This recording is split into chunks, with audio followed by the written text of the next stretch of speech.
Subukan natin kung gagana ang telephoto lens kapag naka-D-Log 2, kapag naka 1080p ayaw. Subukan natin kung naka 4K naman siya. Ayaw pa din, mapa 1080p or 4K. Pero kapag gagawin natin D-Log 10-bit, gumagana na yung telephoto. Anong mangyayari kapag tinap natin to ng 3 times? Mag-rotate yung camera niya. Katulad ng DJI Pocket 3 and Pocket 4, meron siyang pang pa-beauty. Hindi ka mamili. May smoothness, may brightness, and then skin tone. Anong mangyayari pag pinindot natin ito? So, meron siyang physical button para mag-rotate yung camera. Isang pindot lang, magro-rotate siya. Ito naman ay para sa zoom. Pero kung gusto mo kontrolin ng manual yung zoom niya, ang kailangan mo pindutin ay ito. Ngayon, pwede ka na mag-zoom. And then zoom out. Kung ayaw mo na mag-zoom, pindutin mo ulit para pwede mo na pataas at pababa. Ang pagkakaparehas ng Pocket 4 sa Pocket 4P, meron silang SD slot na may cover. So may cover ito. Then may cover din ito. Isang nakakadagdag na trabaho para sa ating mga content creator. Kapag every time tayo nagbi-video, kailangan pa natin i-mirror yung video. Unlike dito, meron na siyang selfie flip on. So, subukan natin. Naka-on yung selfie flip, kaya mababasa nyo na agad itong Shopping Sensei na nakalagay sa sombrero ko. Pero kapag naka-off yan, kailangan pa natin i-flip. So, subukan natin. I-off natin yung selfie flip. Hindi nyo na mababasa. So, yun yung maganda dito. Compare sa gamit kong Pocket 3 na kailangan mo pa lagi i-flip or i-mirror yung video pagdating sa editing. So habang ginagawa natin ng video, yung DJI Pocket 4K ay may nangyaring nakakakaba talaga. Bumaksak itong gamit kong DJI Pocket 3. Matibay pala, mabuti na lang. Akala ko pag nasira to, bibili na ako ng 4K ngayon eh. Naku po. This is the video coming from the DJI Osmo Pocket 4P. 1080p pa lang to. Pero kamusta naman yung video resolution? Okay ba? Subukan naman natin ngayon yung 4K video resolution niya. Right now, ang gamit na natin is yung 4K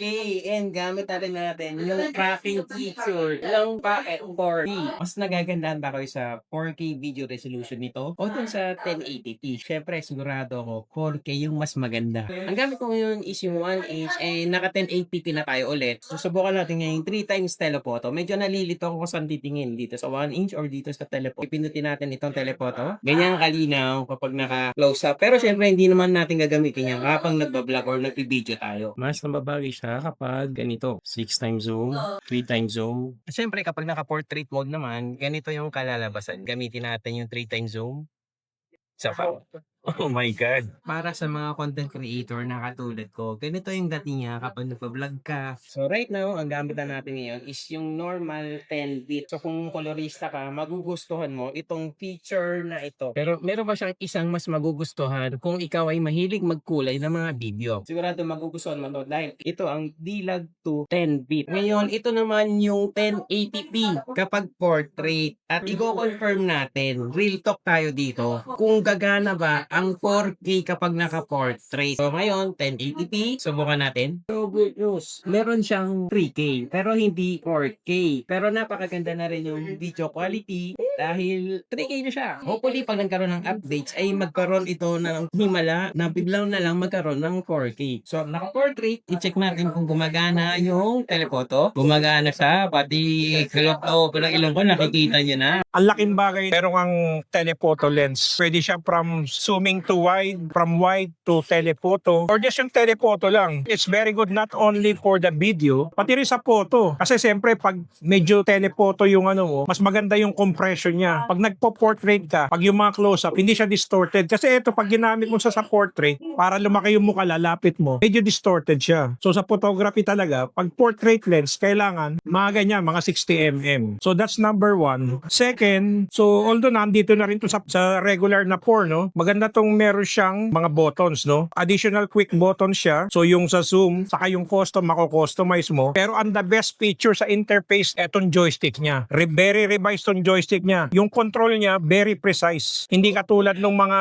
dating Pocket 3. Doon, pag diniinan mo na ano, parang hindi siya makontrol. Ito, pag dahan-dahan lang din yung ano niya. Pag mabilis din yung ano niya. So very responsive yung joystick niya. Kaya more value for money. Kasi ang included built-in storage storage niya malaki, 103 GB. So, biro mo yun, no need to buy SD card, di ba? Mahal ng micro SD card. Pero, siyempre, that's one option. Kasi kagandahan, pag if you use internal, para mas mabilis siya sa madali. Lalo ako senior, no? Madalas makalimutan yung mga, tatanggalin mo yung micro SD, magka-transfer ka sa computer, o kung minsan gagamitin mo sa other devices, nakakalimutan mo yung micro SD. So, eto, kahit makalimutan mo, meron siyang built-in storage. Another thing, siguro last is yung accessories niya, no? Katulad ng sa regular 4 lang, pwede ka magkabit ng yung ilaw, di ba? So maganda to pag nagblog ka sa gabi or may ini-interview ka, okay din siya. So yun yung best features na nagustuhan ko rito. Of course, siyempre pag you're into really cinematic, yung D-Log niya, unbeatable tong D-Log 2 niya. It's the best in the industry. So although yung D-Log 2 niya is available lang dito sa 1 inch na sensor saka sa wide lens. And right now, hulaan nyo kung ano yung gamit kong video resolution. Yung 4K ba o yung 1080p. Mahahalata nyo naman. Pero kung hindi kayo sanay manood ng 4K video resolution, halos hindi nyo mapapansin. So, isa yan sa senyales kung kailangan nyo talaga bilhin ito. Kung mahilig kayo gumawa ng videos ng 4K, pero kung 1080p rin lang,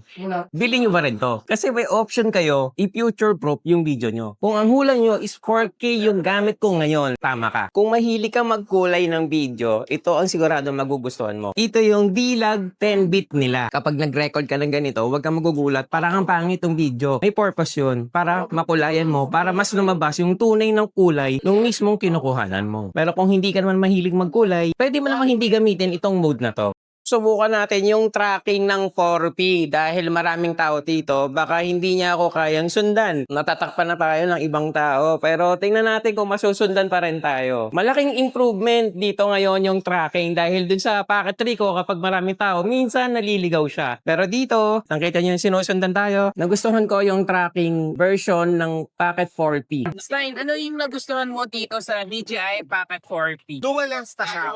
May telephoto siya. At the same time, meron siyang frame top. So, ito naman, Sir Aldris, ano nagustuhan mo dito? Kasi madalas pumupunta ako sa mga events, minsan sa concert. Yung Pocket 3 ko, masaya na ako eh. Ang ganda na ng zoom, pero dito kasi meron siyang 3 times optical zoom.